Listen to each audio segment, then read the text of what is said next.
نن پښتنه کوي په جنوري شه ملګری چیرې رواني بانو نایټ تاسو شرمېږي نه دا الفاظ دې تو په خلیر وځي په اسلام آباد شي یو پروګرام کې خاص طور باندې د بني نوجوان د تبکول دې پورا دا ورځ مقرره ده بانو نایټ څه شي دي بانو نایټ آزو کا غانے بجانے اورنډي امول دا ته بانو نایټ وي او نوجوانا سوچو کا دا پیسې د دولت چې ته لګوي د دولت یو ورځ پښتنه ده نه کېږي نن د دولت په نشا شې د دولت رب در کړه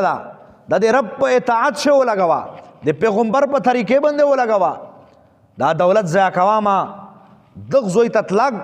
دا کرې لګول دا واپس ورتل ټیم ضایع کول آزو کا پیسې غلط زوی شه لګول دا مال حرام دا حرام دی عزت منه دا حرام اچار کوي و تشته پورا د دوه درې ورځې لذت ته پورا یا د 3 غنټې لذت ته پورا دا خبره کوي و عزت منه ټول د بني علما نه درخواست کوم چې میشتو سه پدې باندې خبره او کی ټول علما او پدا باندې وړغېری دا نوجوانون موت د غلط زوی نه منه کی د غلط پیسې لګولې نه منه کی حضرت عبداللہ ابن عمر رضی اللہ تعالیٰ عنہ یورس پا بزور بندی روان دا حضرت نافع رضی اللہ تعالیٰ عنہ سرالا حضرت عبداللہ ابن عمر رضی اللہ تعالیٰ عنہ چی پلیارے روان دا ویلی دل چاہدو گانا بجانا لگیا دو سوزینا لگیا دی غوشتا مبارک گوتے وچھولے غوشتے چا گوتے وچھولے روان دا لیارے نلشکی سانگتا شو حضرت نافع نا پشتنا کئی چا آواز اردریمی کا نردریمی حضرت تو تغیی چرسی چکل لرے لوڑو وته چې آواز بچیس ختم شو چې کله غوږې نه ګوتې درې کړې عبدالله ابن عمر رضی الله تعالی عنہ عزت منه سو یی وچ دارنګ مو مبارک لیدلو چې مبارک یو ورځ په لیارې باندې تیرې ده داسې غانا بجانا سوز لګیاو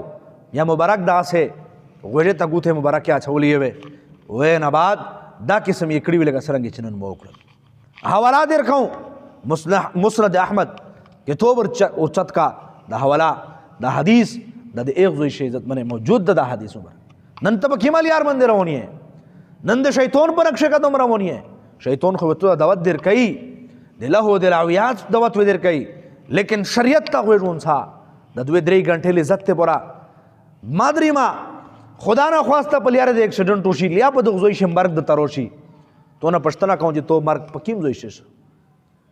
تو دې چا سره قیامت په میدان باندې چیږي تو مبارک ته سرنګ سترګې ورچګوي چې زه کنجرته بډم ته پته تلم ننن مش پکیم طرف بند راونی مسلمان پکیم حالات شدي سمره ظلم مزیتای دا خدا پیسې چیرې په یتیم بنده ولګوا دا پیسې چیرې په خپل علاقې په کونډه بنده ولګوا دا پیسې چیرې په عزیز او په قارب بنده ولګوا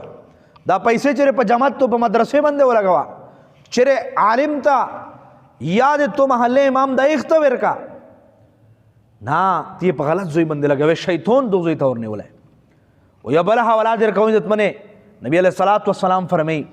الغناء ينبت النفاق في القلب كما ينبت الماء الزرع شعب الايمان حواله در کوم مبارک فرمای چې دا غنا یعنی دا ساز دا غانا بجانا دا پزرش دس منافقت پیدا کوي منافقت ته دس تر تازگی ور کوي لکه فصل ته چې به تر تازگی ور کوي او فصل دی به سره خلا کیږي د سه مسلمانا اے نوجوان دے بنی اے نوجوان دے پاکستان اے نوجوان دے ټوله دنیا مسلمانا دا اور وچه تو په درشه دا غانا بجانا د سه منافقت پیدا کوي او یو حدیث مبارک شردریمی نبی علیہ الصلوۃ والسلام پیشنګوئی کړی دو چې د مو په امت شه اخر شه د خلق کرسی چې ټوله شپه په غانا بجانه باندې تیر کی چې سبختی چیږي به د چا شکلینا بیزوګیون جوړ شوی اوسه کې خنزیرون جوړ شوی توبه وبسا لسنی چې ته بنو نه تا اسلام آباد ته بدغنیت باندې تلاوي وازو کا د شکل د خنزیر ولیا د بیزوګی جوړ نشي عزت منه داز د دوکو د درد سره دا خبره کوم مسره د خپل نوجوان فکر دا چې آغا د جهنم نه بچي د شیطان د نقش قدم او د خواهشات نه بچي او د جنت په لاره باندې لوټ شي الله د مشتو استعمال کولو توفیق نصیب فرمای واخر دعوانا ان الحمد